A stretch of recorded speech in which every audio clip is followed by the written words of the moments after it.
G'day everyone and welcome back to another video. So on one of my previous videos you would have seen that I removed the factory turbocharger off my 2014 Ford Ranger. So here it is in front of us. As you can see, it is looking a lot worse for wear. It has done approximately 340,000 kilometers and it's seen better days. What I'm going to show you today is how you can rebuild this at a fraction of the price of a new turbocharger. So in front of me, I have the MaXpeedingRods CHRA for the GT1749 turbocharger. If you don't know what a CHRA is, it is the center housing rotating assembly. So essentially just the guts of the turbocharger. So let's crack open the package and see exactly what we get in it. So it comes with a manual and a couple of gaskets. Pretty well packaged.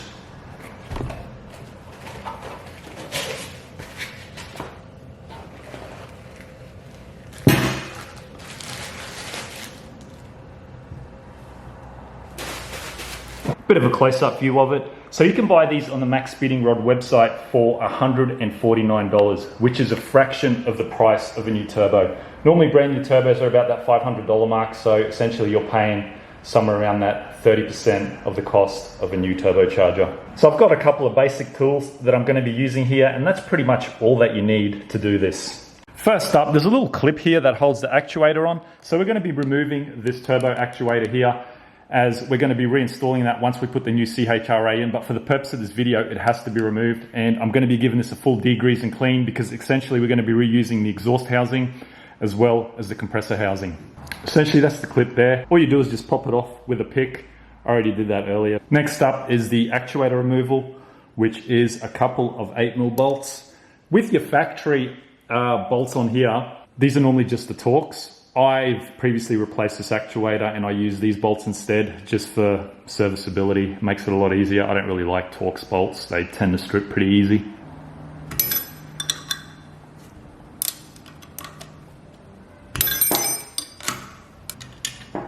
Once you've got all those bolts out, the actuator just slides off like that. Now what I'm going to do is just give this a full clean and degrease. Doesn't matter if you get water all through it or whatever. It's going to be replaced anyway.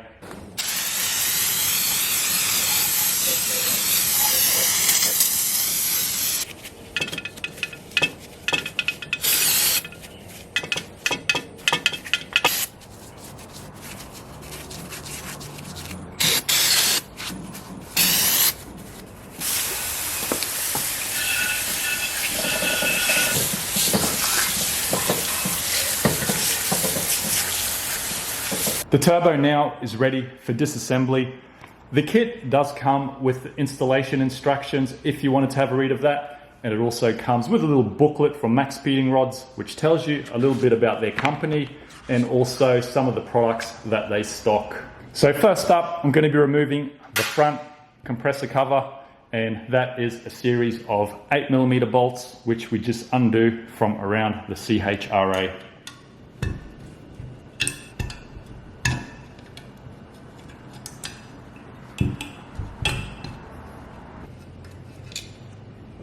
Once you've got all those bolts out, the front cover will now separate from the turbo itself. We've actually got a bit of damage on that compressor wheel, so it's a good thing it's getting swapped over.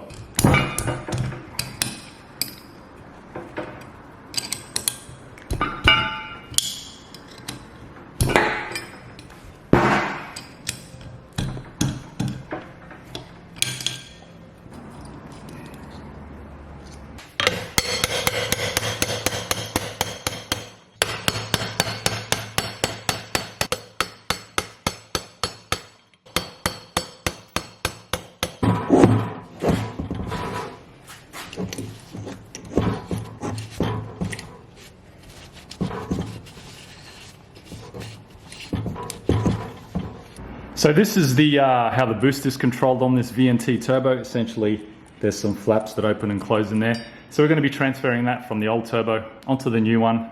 That's pretty straightforward. It's just 3 Allen key bolts.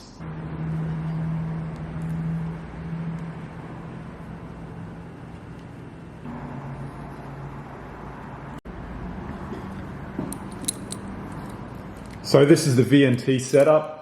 And it's a little bit fiddly with the VNT setup, but essentially this is how the boost control works in one of these turbos. So once that is on, we are now ready to reinstate this top cover here.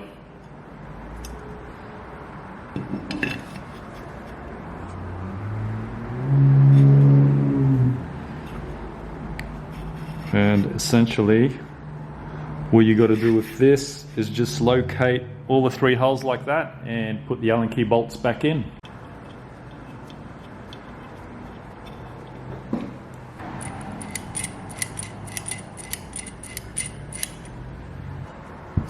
So I'm just making sure that this surface here is all clean when I bring the CHRA and this exhaust housing together.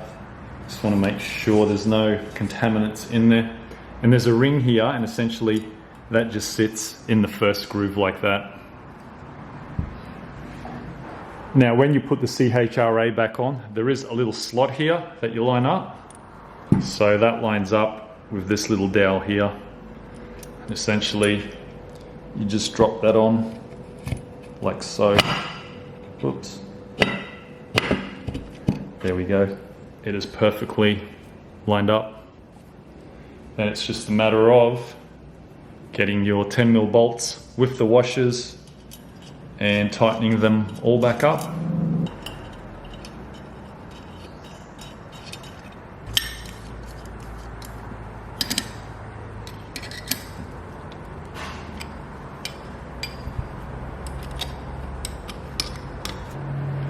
So the kit does come with a new gasket, and essentially that just goes over the top like so. And now with the front cover, we've got a little locating dowel right there, and that lines up with this little dowel hole up here. So it's pretty hard to mix them up.